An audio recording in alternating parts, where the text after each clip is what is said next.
What's up, guys? Welcome back to the channel. MoBeast here again. Today we're going to be talking about the Steam Deck versus the Switch 2.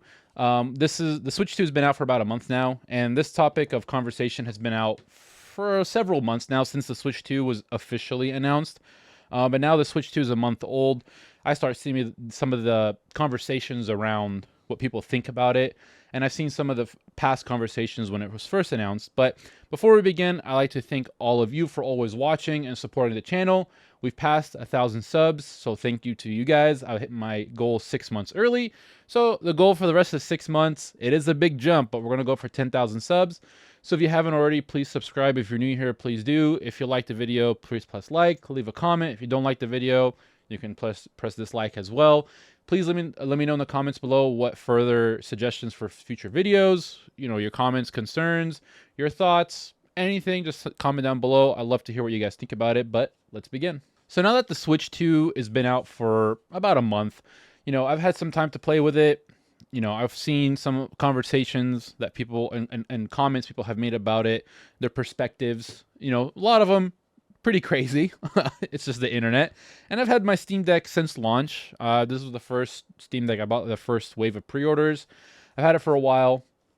And I've seen the topic of conversation where the Switch 2 is better than the Steam Deck. The Switch 2 is the ultimate handheld, or the Steam Deck is better than the Switch 2. PC gaming handheld is better than Switch game on Nintendo gaming on handheld. Well, the thing is, like I've mentioned every single video, I'm not a diehard fanboy of anyone. I love everything about gaming. I love every brand. I have my ups and downs with them. There's things that I love that they do, and some things I hate that they do. And sometimes some generations they might pull something and you're like, dude, what the heck? I was a fan of you guys for X, Y, and Z. Now I'm kind of just like iffy. That's just how I am. I take everything from the balanced approach and objective approach, because in the end, I just love gaming. I love what everyone does for the gaming industry. Positive, to be honest. But the fanboy cult mentality you see online, and I'm only talking about this because I see it's a topic of conversation for a while, and now handheld gaming has made a huge resurgence because of the Nintendo Switch and then Valve pushing PC gaming to new heights. Now you're seeing a bunch of other companies follow. Now you're having like an Xbox partnership with Asus ROG, with their version of the PC gaming handheld. We've seen 2 iterations of the ROG Ally. We've seen Lenovo Legion Go come out with a Switch-like handheld, and now they're coming out with, they made partnerships with Valve to add, the Steam OS, but to have the first non-Steam handheld to have Steam OS after, Valve made it available for everyone, and they've released 2 other versions of their Legion series. So you start seeing a resurgence in handheld gaming in the last 4 to 5 years, mainly because of these 2 big guys, right? And you always see the cult followings. And now I'm just going to sit here to talk to you from an objective approach, with my time with both. And for people who, just want to hear a different opinion, just want some, hey, I just like to listen to what people think, or people who have either one or the other, or just are looking to buy one of these and don't have either. So you can ask yourself the correct questions and come up with the right thought process, like which one is for you. What are the things to think about when approaching either of these 2 handhelds? Because they're totally different. And my argument is they're not the same. For anyone to say that they're the same one-to-one doesn't really know what they're talking about. There's a reason why.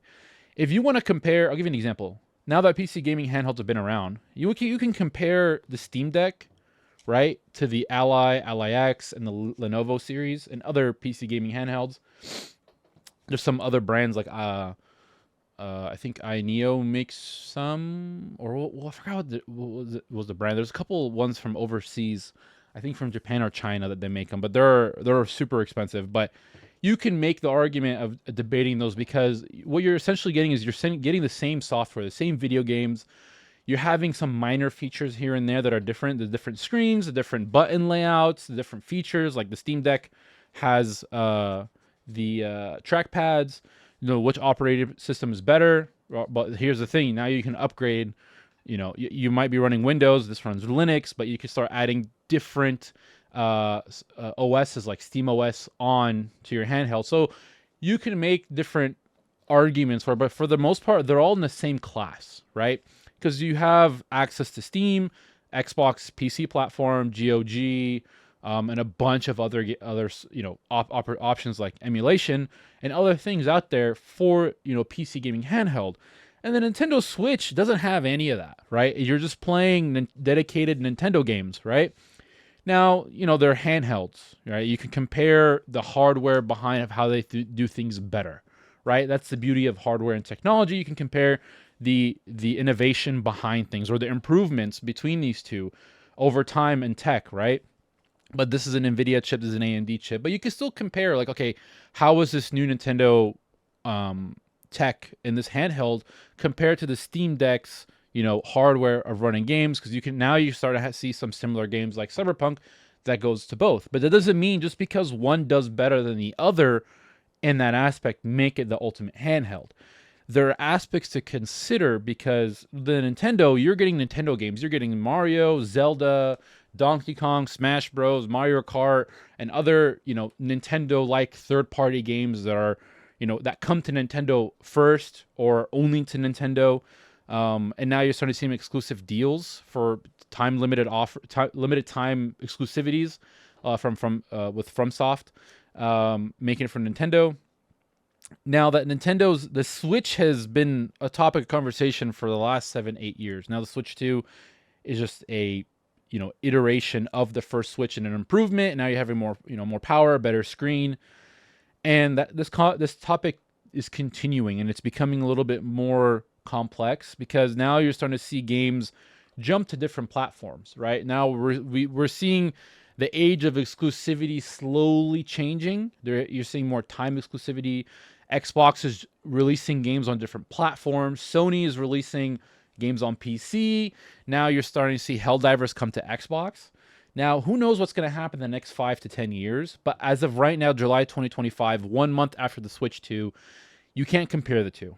You have to ask yourself, do I prefer PC gaming? Is that what makes it better for me? Because I prefer this at this time.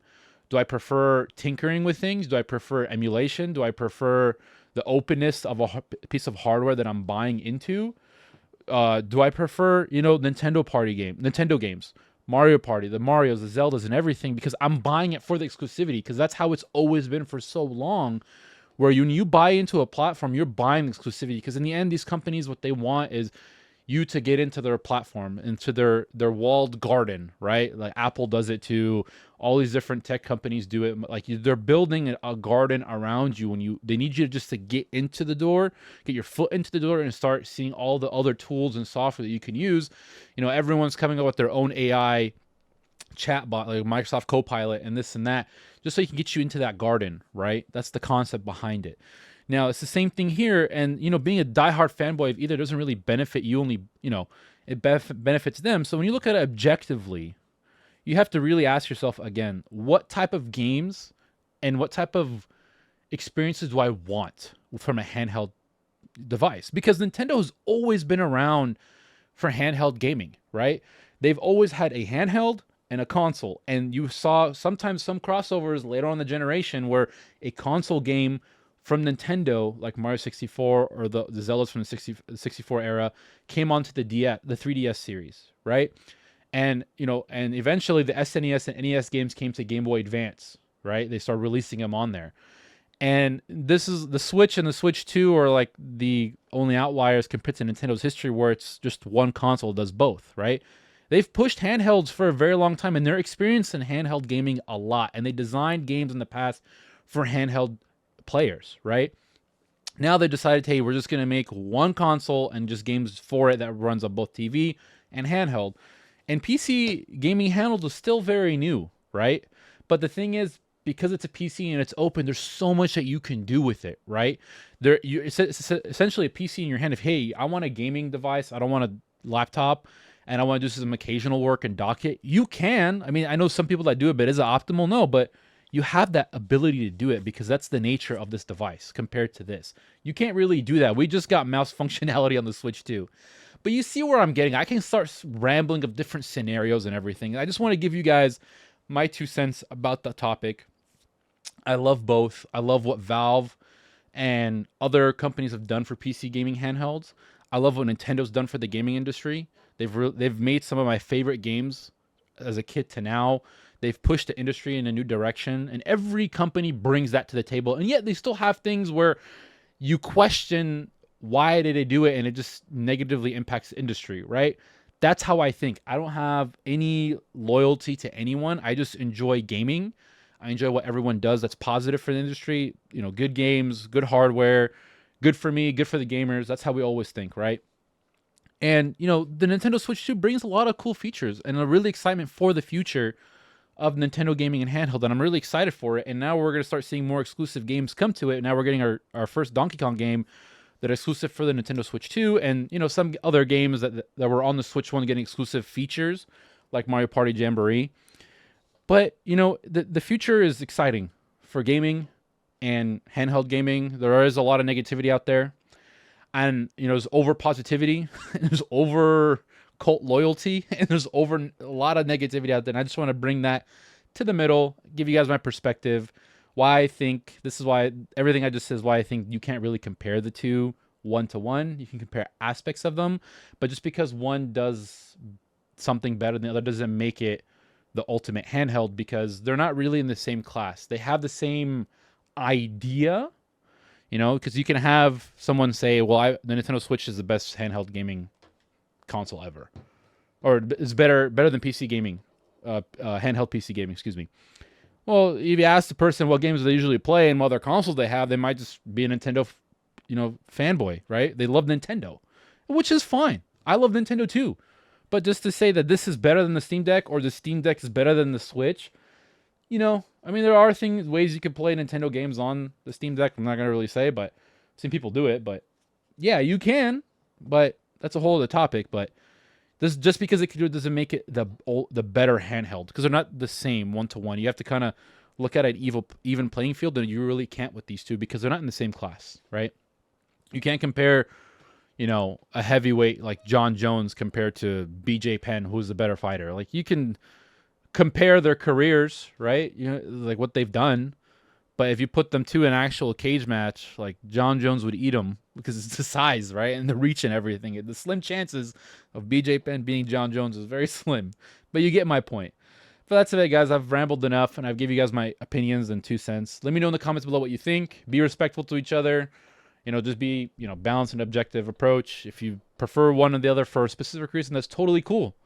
But this negativity and cult following on the internet is always something else. So I just want to put a balanced approach out there. But that's about it, guys. Take care and peace.